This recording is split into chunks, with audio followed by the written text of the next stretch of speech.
Duman grubunun övülmesini falan, işte Kaan Tangöze'nin övülmesini falan bana çok yanlış geliyor açıkçası.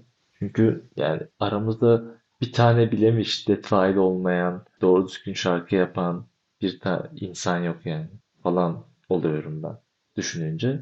Ve absürt bir yerde duruyor yani. Adamın yaptığı eylemleri ve benim kişisel olarak durduğum yeri düşününce yani.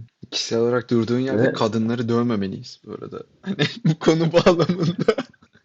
yani insanları töhmet altında bırakmayayım dedim. Belki dövmek isteyen vardır. Yani zor bir yer yani anlamıyorum. Bu şeyden bahsediyorum zor dediğim anlamak. Anlam veremiyorum yani. Absürt geliyor. Bir tane şiddet faili olmayacaksın abi. Bu kadar basit bir şey yani.